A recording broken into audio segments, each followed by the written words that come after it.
Réglementation algérienne. Décret exécutif numéro 9105 du 19 janvier 1991 relatif aux prescriptions générales de protection applicables en matière d'hygiène et de sécurité en milieu de travail. Article 1. Le présent décret a pour objet de fixer, en application de l'article 45.1 de la loi n° 8807 du 26 janvier 1988 susvisée, les prescriptions générales de protection applicables en matière d'hygiène et de sécurité en milieu de travail à tout organisme employeur, tel que prévu à l'article 2 de la loi précitée. Article 2. Les dispositions de l'article 4 de la loi n° 8807 du 26 janvier 1988 susvisée, relatives aux obligations de propreté, d'hygiène et de salubrité des locaux affectés au travail et de leurs dépendances, sont précisées aux articles 3 à 24 du présent décret. Article 3.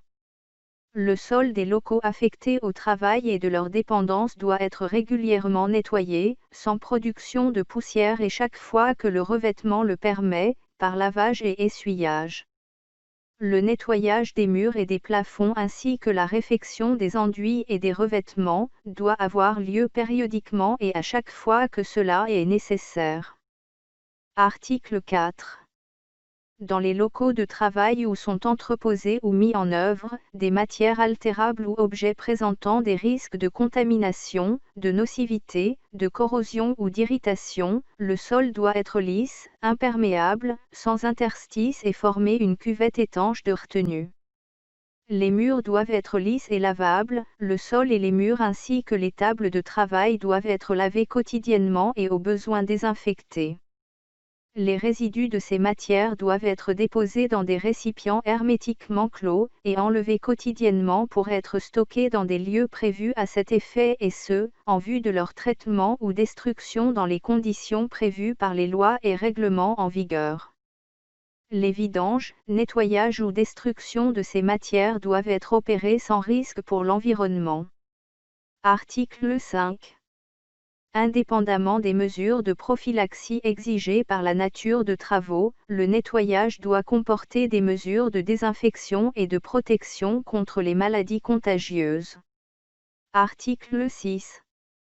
Dans les locaux affectés au travail, l'aération doit avoir lieu soit par ventilation mécanique, soit par ventilation naturelle permanente, soit par ventilation mixte et assurer un volume d'air minimal par occupant et ce, conformément aux normes fixées par la réglementation en vigueur en la matière. Article 7. Un système de ventilation mécanique naturelle ou mixte pour le renouvellement de l'air doit être installé dans les locaux si en sous-sol ou dans ceux où s'effectuent des travaux à l'abri de la lumière du jour. L'air introduit doit être prélevé à l'abri de toute source de pollution et au besoin épuré et filtré et le cas échéant, à une distance suffisante des ouvertures communiquant avec des locaux présentant des risques particuliers d'incendie. Article 8. Des ouvertures donnant sur le dehors et assurant une aération et un éclairage naturel, doivent être aménagées pour les locaux fermés. Des normes différentes sont toutefois retenues lorsque les locaux sont destinés à des travaux spéciaux exigeant l'obscurité, la lumière artificielle ou une atmosphère aseptique ou lorsque les procédés technologiques de construction retenus sont spécifiques. La surface des ouvertures doit être égale au moins au sixième de la surface du sol. Article 9. L'atmosphère des locaux de travail et des installations sanitaires doit être préservée de toute émanation provenant d'égouts, fosses ou autres sources d'infection. Les dispositifs d'évacuation des eaux résiduaires et des eaux de lavage doivent être munis d'intercepteurs hydrauliques et être nettoyés et lavés quotidiennement. Article 10. Lorsque les travaux réalisés entraînant la concentration de poussière ou le dégagement d'émanations nocives, insalubres ou incommodes ne peuvent être effectués dans les appareils clos et étanches, les poussières, les aérosols, ainsi que les gaz et vapeurs sont captés à leur source de protection et évacués directement au dehors des locaux de travail dans des conditions ne présentant aucun risque de pollution pour l'environnement et n'incommodant pas le voisinage. Dans le cas de dégagement de gaz lourd, l'aspiration doit s'effectuer de façon descendante, les tables ou appareils de travail doivent être en communication directe avec les moyens de ventilation. Pour les poussières déterminées par des appareils mécaniques, il doit être installé, autour des appareils des tambours en communication avec une ventilation aspirante. Toutes opérations de traitement de matières irritantes ou toxiques et notamment, la pulvérisation, le tamisage, l'ensachage ou l'embarillage doivent être faites mécaniquement en appareil clos. Article 11. Les postes de travail comportent des risques élevés d'intoxication ou d'insalubrité doivent être isolés des ateliers. Les cabines réservées à cet usage doivent être pourvues de systèmes d'extraction et de renouvellement de l'air. Les travailleurs ne séjourneront dans ces cabines que le temps minimal exigé par la nature des travaux qu'ils y effectuent et devront bénéficier d'une protection appropriée. Article 12. Les travaux effectués, en espaces fermés tels que galeries, citernes, réservoirs, conduites de gaz, cuves ou tout autre lieu analogue, ne peuvent être entrepris qu'après assainissement de l'atmosphère par un système de ventilation approprié. Le renouvellement de l'air et l'extraction de l'air vicité doivent être assurés pendant toute la durée des travaux. Les travailleurs appelés à intervenir dans les espaces fermés visés à l'alinéa 1er doivent être protégés par des dispositifs de sécurité adéquats en liaison avec le type de risque auquel ils sont exposés. En aucun cas, un travailleur exerçant dans ces conditions ne doit être laissé sans surveillance. Celle-ci doit être assurée par au moins un travailleur séjournant à l'extérieur de l'espace fermé. Article 13. Les locaux, emplacements de travail, zones de circulation, de manutention et autres installations doivent être éclairés, de façon à assurer le confort visuel et ne provoquer aucune affection oculaire. Pendant la présence des travailleurs sur les lieux de travail, les niveaux d'éclairement mesurés au plan de travail, ou à défaut au sol, doivent être au moins égaux aux valeurs indiquées dans le tableau ci-après. Locaux affectés au travail et leurs dépendances. Voies de circulation intérieure, valeur minimale d'éclairement, 40 lux. Escaliers et entrepôts, valeur minimale d'éclairement, 60 lux. Locaux de travail, vestiaires, sanitaires, valeur minimale d'éclairement, 120 lux. Locaux aveugles affectés à un travail permanent. Valeur minimale d'éclairement, 200 lux. L'éclairage artificiel doit être d'une intensité adaptée à la nature des travaux. Article 14. L'organisme employeur prend, après avis des organes compétents, toutes les dispositions nécessaires pour assurer la protection des travailleurs contre le froid et les intempéries. Les fumées et gaz combustion provenant des moyens de chauffage utilisés doivent être rejetés en dehors des locaux. Article 15. Les organismes employeurs sont tenus de maintenir l'intensité des bruits supportés par les travailleurs à un niveau compatible avec leur santé par la réduction de l'intensité des bruits à leur source d'émission, l'isolement des ateliers bruyants, l'insonorisation des locaux ou la mise en œuvre de techniques ou de tous autres moyens appropriés et ce, conformément aux normes fixées par la réglementation en vigueur en la matière. Article 16.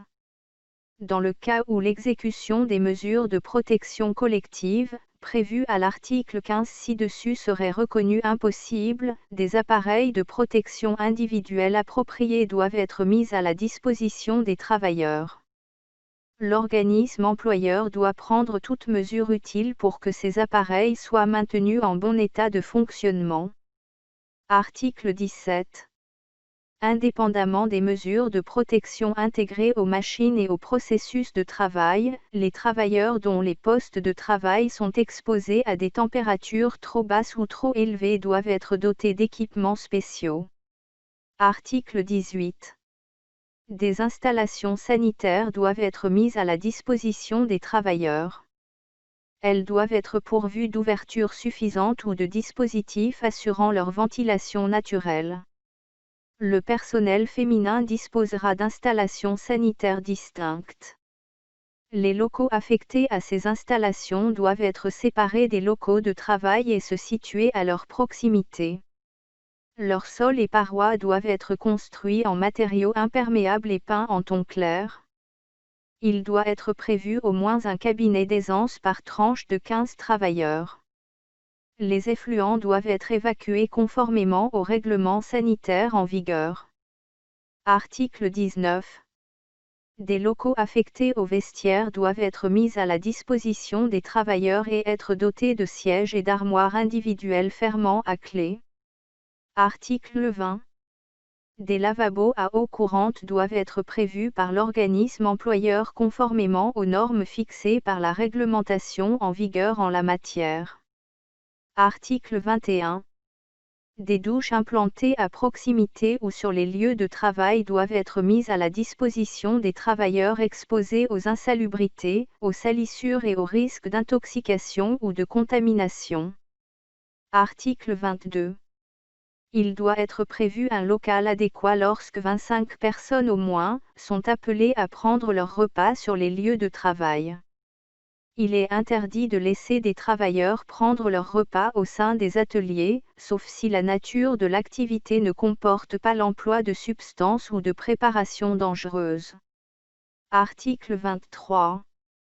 Les locaux destinés à l'hébergement des travailleurs doivent être isolés des lieux de travail et à l'abri des nuisances et incommodités résultant des activités. Les locaux doivent être aérés et maintenus dans un état constant de propreté. Article 24. Les travailleurs doivent disposer d'eau potable pour la boisson. Cette eau sera fournie à proximité des lieux de travail et doit être conforme aux règles de propreté et d'hygiène alimentaire. Article 25. Les dispositions des articles 5 et 7 de la loi n° 88-07 du 26 janvier 1988 susvisée, relatives aux obligations de l'organisme employeur en matière de sécurité sur les lieux de travail, sont précisées aux articles 26 à 44 du présent décret et ce, sans préjudice des mesures de protection individuelle telles que prévues à l'article 6 de la loi précitée. Article 26.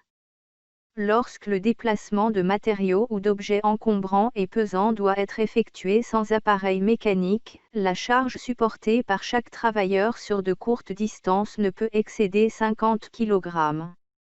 Cette charge maximale est fixée à 25 kg pour le personnel féminin et les travailleurs mineurs. Des moyens de levage, de manutention et de transport doivent être mis à la disposition des travailleurs pour assurer le levage, la manutention et le transport de charges supérieures à celles prévues aux alinéas 1 et 2 ci-dessus. Article 27. Les passages utilisés pour la circulation d'engins ou chariots de manutention doivent être d'une largeur suffisante pour éviter les risques de collision et d'écrasement. Cette largeur sera supérieure d'au moins 60 cm soit à celle des engins ou chariots utilisés soit à celle des chargements lorsque la largeur de ceux-ci dépasse celle de l'engin ou du chariot utilisé. En cas de circulation dans les deux sens, elle ne doit pas être inférieure à 2 fois la largeur des véhicules ou des chargements, augmentée de 90 cm. Les allées de circulation des engins ou chariots de manutention doivent être signalés par des moyens appropriés. Les passages pour piétons doivent être dûment balisés. Article 28. Sauf nécessité imposée par la nature des travaux effectués, le sol des locaux de travail, des passages et dégagements, doit être bien nivelé. Article 29. Les passages et dégagements utilisés par le personnel doivent être maintenus libres de tout encombrement. La largeur minimale des passages, de quelque usage qu'ils soient, ne doit en aucun cas être inférieure à 80 cm. Article 30. Lorsque l'activité d'une entreprise comporte habituellement un mouvement de camions, ou d'autres véhicules de transport, appareils et engins de manutention, des pistes doivent être réservées à leur circulation. Elles doivent autant que possible être distinctes des allées et chemins de circulation et de sortie des travailleurs. Lorsque le conducteur d'un véhicule doit exécuter une manœuvre dans des conditions de visibilité insuffisantes et notamment une manœuvre de recul, une ou plusieurs personnes seront désignées par le responsable d'unité ou sont préposées pour diriger le conducteur concerné et pour éloigner les travailleurs intervenant dans la zone de manœuvre. Les mêmes précautions seront prises lors du déchargement des bennes et de plateaux chargés de matériaux ou d'objets encombrants et lourds. Article 31. Les aires de stockage de matériaux, de produits ou de marchandises, présentant des risques de danger par leur nature ou leur disposition, doivent être distinctes des zones de travail et de circulation. Le gerbage de sacs, caisses, ou de chargement de toute nature doit être confié à des travailleurs qualifiés et réalisé de façon à n'entraîner aucun danger. Article 32. Des appareils de manutention et de transvasement appropriés doivent être mis à la disposition des travailleurs pour effectuer toute manœuvre comportant des opérations de versement ou de soutirage de produits susceptibles de provoquer des brûlures d'origine thermique ou chimique. Les récipients en matériaux fragiles, indépendamment des moyens prévus pour leur transport et leur vidange, doivent être pourvus d'enveloppes de protection résistant au choc. Article 33. Les passerelles, planchers et plateformes en surélévation, les échafaudages et leurs moyens d'accès doivent être pourvus de garde-corps rigides comportant une lisse, une sous-lisse et une plinthe. Le plancher doit être jointif. Article 34. Les cuves, bassins et réservoirs doivent être dotés de garde-corps ou de murs de protection destinés à prévenir tout risque de chute. Les ouvertures dans le sol, les trappes, les planchers et les puits ainsi que les ouvertures de descente doivent être clôturées. La clôture doit être signalée par tout moyen approprié. En cas de travail de nuit ou de visibilité insuffisante, la signalisation des ouvertures doit se faire obligatoirement par dispositif lumineux. Article 35. Des moyens d'accès doivent être aménagés dans les endroits surélevés ou dans les cuves, bassins, réservoirs ou silos. Les escaliers doivent être munis de rampes ou mains courantes. Article 36. Les échelles doivent être de construction solide et offrir toutes les garanties de sécurité quant à leur utilisation. Les échelons doivent être rigides et solidement fixés au montant. Le transport sur échelle d'objets d'un poids supérieur à 50 kg ou d'objets volumineux ou encombrants est interdit. Article 37. Sans préjudice des dispositions prévues aux articles 33 à 36 ci-dessus, l'utilisation d'escabeaux, échelles, planchers et échafaudages doit répondre aux normes de sécurité définies par la réglementation en vigueur. Article 38. L'accès aux salles des machines génératrices ou motrices est strictement réservé au personnel autorisé par l'organisme employeur. Article 39. Les dispositifs de commande des secteurs de machines doivent être à la portée des conducteurs et être placés en dehors de toute zone dangereuse. Toute machine ou machine-outil doit être installée, entretenue, de façon à pouvoir être séparée par son conducteur de la source d'énergie qui lui permet de fonctionner. En outre, le personnel d'encadrement doit disposer des moyens techniques en vue de provoquer ou de demander l'arrêt des moteurs. Article 40. Les machines utilisées dans des opérations de fabrication et tous travaux d'usinage ou d'entretien seront disposées, commandées, utilisées ou protégées de façon telle que les travailleurs ne puissent être atteints par des organes dangereux ou des mécanismes en mouvement. Les travailleurs ou apprentis appelés à se tenir près des machines en mouvement doivent porter des vêtements ajustés et non flottants. Article 41. Les organes dangereux de machines et les mécanismes en mouvement ainsi que les zones dangereuses doivent être rendus inaccessibles aux travailleurs en utilisation normale. Des dispositifs de protection tels que portières, caches, grilles, barrières, garde-corps, chasse-main ou tout autre dispositif approprié et efficace doivent être prévus à cet effet. Article 42. Sont notamment visés par les prescriptions des articles 40 et 41 ci-dessus. 1. Les éléments de machine comportant des organes de transmission et de commande, tels que volant, vis en fin, bielle, coulisseau, zone d'engrenage, cône ou cylindre de friction, came, courroie, chaîne, pignon. 2. Les éléments des machines comportant des pièces accessibles faisant saillie sur les parties en mouvement de ces machines telles que vide arrêt, boulon, clavette, nervure, bassage. 3. Les organes de travail de toute nature tels que bras de pétrin ou de mélangeur, cylindres de calandre, cylindres d'entraînement, malaxeurs, pignons et matrices de presse mues mécaniquement, dès lors que les opérateurs ou leurs aides sont appelés à intervenir manuellement en utilisation normale, dans des zones dangereuses situées à proximité des organes en mouvement. Article 43. Les machines à cylindres doivent pouvoir être commandées par un opérateur travaillant sur l'un ou l'autre des cylindres. Le dispositif d'arrêt de sécurité doit être placé de façon à ce que l'opérateur puisse l'actionner facilement à partir de son poste de travail par un mouvement de faible amplitude. Lorsque la machine ne comporte pas un système automatique de renversement de la marche, un dispositif mécanique doit être prévu de façon à permettre le retour en arrière manuel des cylindres. Article 44. Les presses utilisées dans différentes industries doivent être aménagées ou équipées de manière à interdire tout contact, même volontaire des mains des opérateurs avec la partie travaillante pendant la période de descente du coulisseau. Les dispositifs de sécurité employés doivent être simples, robustes, faciles à monter. Leur fonctionnement doit être indépendant de la volonté de l'opérateur.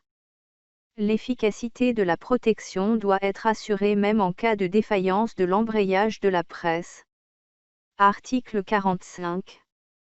Les dispositions de l'article 5 de la loi n° 88-07 du 26 janvier 1988 susvisée, relative à la prévention et à la lutte en matière d'incendie sur les lieux de travail, sont précisées aux articles 46 à 60 du présent décret. Article 46. Les locaux ou postes de travail présentant des risques d'incendie par l'emploi permanent de produits et de matières particulièrement inflammables doivent être isolés. L'isolation des dits locaux et postes de travail doit avoir lieu, selon le cas, soit par installation dans des bâtiments distincts, soit par séparation ou protection résultant de la construction. Les travaux de maintenance effectués dans les locaux cités à l'alinéa 1er et susceptibles de provoquer l'incendie ou l'explosion doivent faire l'objet d'une surveillance particulière. Article 47. Les matières inflammables sont classées en deux groupes. Le premier groupe comprend les matières émettant des vapeurs inflammables, les matières susceptibles de brûler sans apport d'oxygène, les matières dans un état physique de grande division, susceptibles de former avec l'air un mélange explosif. Le deuxième groupe comprend les matières susceptibles de prendre feu au contact d'une flamme et de propager rapidement l'incendie. Article 48. Les locaux où sont entreposés ou manipulés des matières inflammables du premier groupe ne peuvent être éclairés que par des lampes électriques munies d'une double enveloppe étanche ou par des lampes extérieures sous verre dormant. Article 49. Dans les zones présentant des risques d'explosion, les installations électriques doivent être réduites aux seuls éléments nécessaires aux besoins de l'exploitation, tout appareil, machine ou canalisation devant être placé en dehors de ces zones. Être conçu et réalisé de façon à ne comporter aucune source possible d'étincelles ou d'échauffement entraînant l'inflammation des atmosphères ou matières explosives. Les zones visées ci-dessus comprennent les locaux et emplacements de travail où peuvent se former des atmosphères explosives et ceux où des matières explosives sont entreposées, mises en œuvre ou fabriquées. À l'extérieur de ces locaux et emplacements tous endroits contigus qui sont en communication avec eux, et qui ne sont pas ventilés efficacement pour empêcher la formation d'une atmosphère explosive. Article 50. Les locaux où sont manipulés ou mis en œuvre des matières inflammables du premier groupe ne doivent jamais contenir aucun foyer, aucune flamme, aucun appareil ni des parties susceptibles d'être portées à incandescence. Il est interdit d'y fumer et d'y apporter du feu sous une forme quelconque. Cette interdiction doit faire l'objet d'une information appropriée. Ces locaux doivent être parfaitement ventilés et leur accès réglementé. Article 51. Dans les locaux visés à l'article précédent, ne peuvent être entreposées des quantités de liquide supérieures à la quantité nécessaire au travail de la journée lorsque ces liquides sont particulièrement inflammables et classés dans le premier ou le deuxième groupe. Les récipients et les moyens de transvasement des liquides visés à l'alinéa ci-dessus doivent présenter toutes les conditions d'étanchéité, et s'ils sont en verre, être conçus de manière à résister aux chocs et aux écrasements. Article 52. Dans les locaux où sont entreposées ou manipulées des matières inflammables du premier ou du deuxième groupe, aucun poste habituel de travail ne doit se trouver à plus de 10 mètres d'une issue.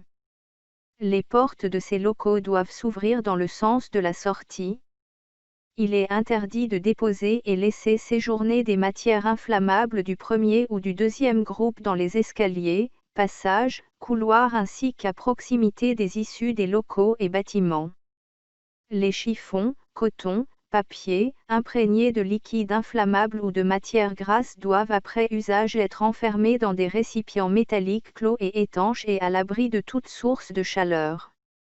Article 53.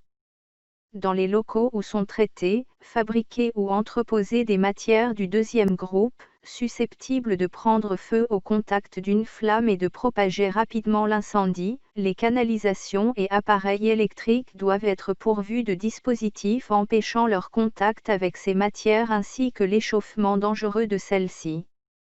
En outre, les canalisations et appareils électriques doivent être réduits aux installations nécessaires à l'alimentation et à la commande du matériel utilisé dans ces locaux.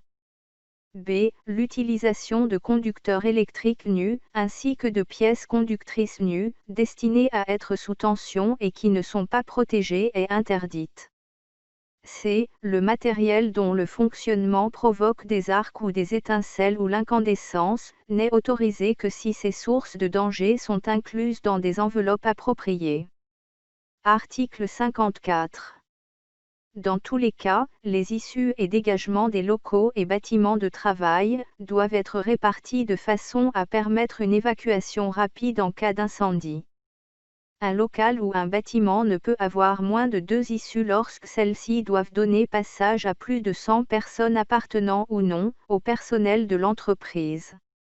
La largeur des issues, des passages ou dégagements y conduisant ne doit en aucun cas être inférieure à 80 cm. Article 55. Lorsque l'importance des bâtiments ou la disposition des locaux l'exige, des indications bien visibles de jour et de nuit doivent indiquer le chemin vers la sortie la plus proche. En outre, les portes de sortie qui ne servent pas habituellement de passage doivent pendant les périodes de travail pouvoir s'ouvrir très facilement et très rapidement de l'intérieur et être signalées par la mention issue de secours inscrite en caractères bien visibles. Un éclairage de sécurité permettra d'assurer l'évacuation des personnes en cas d'interruption accidentelle de l'éclairage normal. Article 56. Les locaux de travail situés dans les étages et dans les sous-sols doivent être desservis par des escaliers. Les ascenseurs, monte-charge, chemins ou tapis roulants utilisés au transport des personnes ne peuvent justifier l'absence ou une diminution du nombre ou de la largeur des escaliers. Un bâtiment à plusieurs niveaux ne peut comporter moins de 2 escaliers lorsque ceux-ci doivent donner passage à plus de 100 personnes à évacuer. Article 57. Le premier secours doit être assuré par des extincteurs de différents types et capacités, en nombre suffisant, facilement accessibles et répartis convenablement dans les lieux de travail. Les cabines de conduite d'appareils, d'engins et de véhicules doivent être pourvues d'appareils extincteurs. La nature du produit extincteur doit être appropriée au risque. Toutefois, l'emploi de tétrachlorure de carbone et de bromure de méthyle est interdit ainsi que de tout autre produit reconnu dangereux pour cet usage. Dans tous les cas, d'autres moyens d'extinction doivent être tenus à proximité des emplacements de travail comportant des risques particuliers d'apparition de feu. Dans les locaux, ateliers ou laboratoires où sont mis en œuvre des liquides classés dans le premier groupe des matières inflammables, des couvertures ignifuges facilement accessibles doivent être mises à la disposition des travailleurs. Le cas échéant, un dispositif d'arrosage est placé à la sortie du local. Article 58. Dans les entreprises où sont manipulées, mises en œuvre ou entreposées d'importantes quantités de matières inflammables du premier groupe, l'organisme employeur doit mettre en place des moyens de secours supplémentaires appropriés au risque d'incendie. Ces moyens doivent être mis en œuvre par une équipe entraînée à l'utilisation de ces matériels d'extinction. Article 59. Dans les locaux où sont manipulées ou mises en œuvre des matières inflammables, des consignes prescrivant les opérations à effectuer en cas d'incendie doivent être données au personnel. Dans chaque local de travail, une consigne doit indiquer la localisation du matériel d'extinction et de sauvetage, désigner le personnel chargé d'utiliser ce matériel ainsi que les personnes qui doivent diriger l'évacuation du personnel, ou le cas échéant, du public.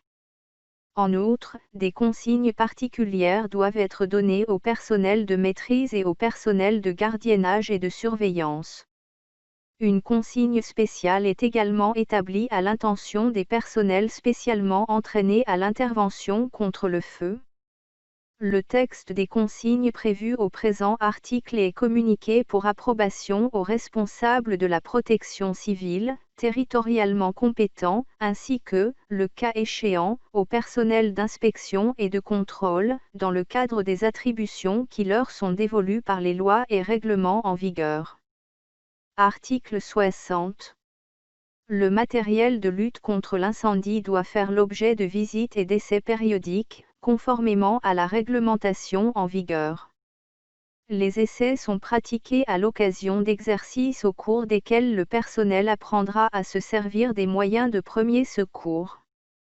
La liste des essais et exercices et les observations auxquelles ils peuvent donner lieu doivent être portées sur le registre des délibérations de la Commission d'hygiène et de sécurité, ou à défaut, sur un registre spécial tenu à la disposition de l'inspecteur du travail en application de l'article 32 de la loi n° 88-07 du 26 janvier 1988 relative à l'hygiène, à la sécurité et à la médecine du travail.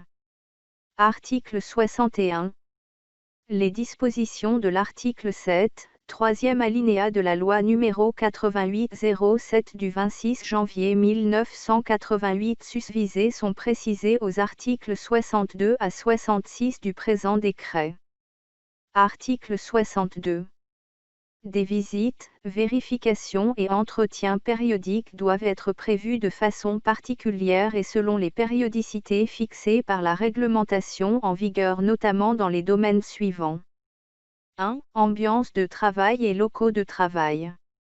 2. Moyens de protection collective et individuelle. 3. Installation de lutte contre l'incendie. 4. Véhicules de transport, notamment ceux destinés au transport du personnel. 5. Appareils de levage, équipements et engins de manutention. 6. Installations électriques. 7. Appareils sous pression. 8. Sources radioactives et appareils émettant des rayonnements ionisants. Article 63. Les machines et mécanismes dangereux doivent faire l'objet périodiquement de visites, vérifications et entretiens particuliers dans le but d'assurer le bon fonctionnement des organes de commande et l'efficacité des dispositifs de sécurité. Les vérifications porteront notamment sur l'état des outils en vue de définir ceux qui doivent être remplacés lorsque leurs qualités ne peuvent être maintenues par l'entretien courant. Article 64. Les résultats des visites, vérifications, entretiens prévus aux articles 62 et 63 ci-dessus seront consignés sur un registre spécial tenu à cet effet, en application de l'article 32 de la loi numéro 8807 du 26 janvier 1988 susvisée. Article 65. Les visites, vérifications et entretiens doivent être effectués par un personnel habilité à cet effet, désigné par l'organisme employeur. Le recours aux organismes de contrôle technique ou aux personnes agréées a lieu dans les conditions fixées par la réglementation en vigueur. Article 66. Il est interdit de procéder pendant leur marche à la visite, la vérification ou la réparation des transmissions, mécanismes et machines comportant des organes en mouvement.